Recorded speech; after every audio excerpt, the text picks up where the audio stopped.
Now let me move on to this. And if you're planning to transfer funds overseas, you need to ensure that all is in order with the tax authorities. A recent case has highlighted the risks.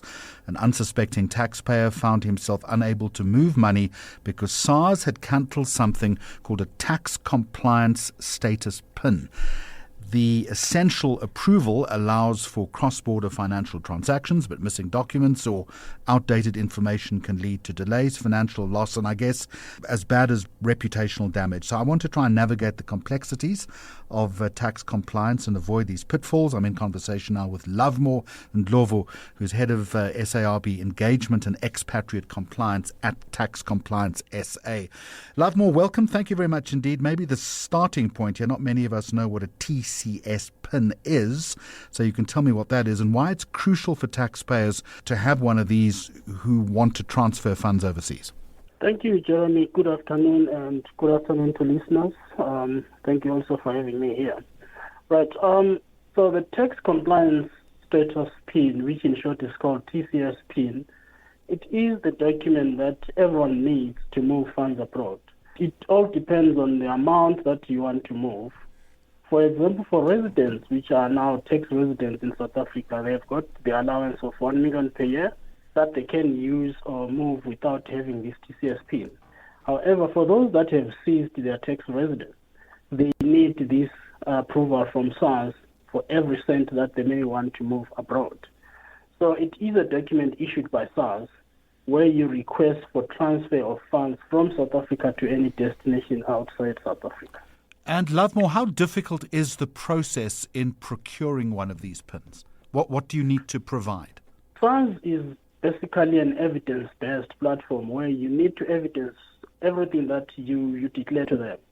So in this case, for a TCS PIN, you need to evidence the proof on the source of funds, where the funds are, where they came from, and in some instances, they may even ask you to specify where they are going and the purpose of the funds going, wherever they are going. And typically, once you've provided that information, is there a lag in getting the PIN, or is it fairly quick? It all depends. SARS works on case by case. There are some instances where it's quite quick. However, some that are very delayed, where there could be some audits that are happening behind the scenes with SARS before they actually approve and issue the TCS PIN to the taxpayer. So why then would SARS cancel PIN approval even after they have already been granted? Yeah, so SARS at times goes back to review the work that they've done, and when they realize that probably they may have made a mistake by issuing the PIN without getting all the full requirements that they need, they can, without any notice, cancel the PIN. So in the case of the recent taxpayer that we saw, he had a statement, just one bank statement that was outdated, and SARS had already issued the TCS PIN. However, it was issued exactly the same day that they cancelled it. So it was just like a few hours later they realized that they had made a mistake. One of the statements were outdated and they cancelled the PIN. And cancelling these PINs, is it a fairly common occurrence? Do people often provide the wrong documentation? It is. It happens, although not really very common, but it happens whenever they realize that they may have issued in error or made a mistake in issuing the TCS PIN with some documents outdated or not fully provided. So how difficult then is it to ensure that you are up to date with this correct documentation that SARS requires? How do you go about that process? It takes someone who understands the process, who knows the requirements, and has been through that route before to understand what needs to be submitted for one to avoid either a decline or a cancellation. So as long as you meet the requirements and you know what the requirements are, you are likely to get your TCS PIN approved and without any headache of cancellation. So if your PIN gets revoked, what are the immediate steps then that a person should take to correct the situation? So the first step is to understand why it was cancelled. What was the reason for cancellation, so that at least you are aware of what needs to be done when you resubmit. So when you know the reason, then you need to now compile again the set of documents that comprises of the requirements of SARS with the knowledge of what went wrong previously so that you don't repeat the same mistake. And then once you know everything is in order and you have reviewed, you then can resubmit for a new PIN.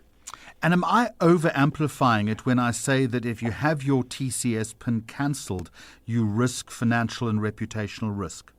No, definitely you are not. Say, for example, you've got a PIN. For some reason, you have submitted the PIN to your bank for the transfer of the funds, and they realize that it's been cancelled.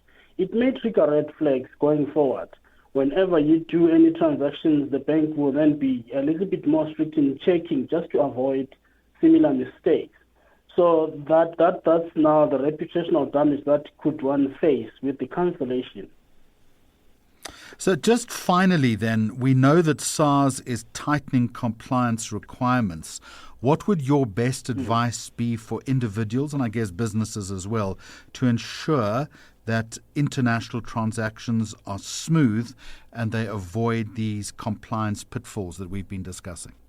Yes, in most instances, it's far rather better that you engage a reputable tax advisor or tax consultant so that you avoid making mistakes.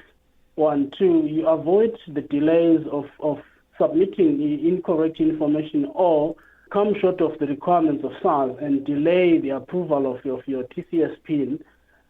We've seen the stringent approach that SARS is taking now, depending on what type of assets one wants to actually move abroad. So it's quite advisable that you make sure that you engage a reputable tax consultant that will assist you and make sure that whatever you're doing, it's within the requirements of SARS when applying for a TCS PIN. All right, that is good advice, sensible advice. Lovemore Ndlovu, thank you very much indeed. Head of SARB Engagement and Expatriate Compliance at Tax Compliance SA. Appreciate your time.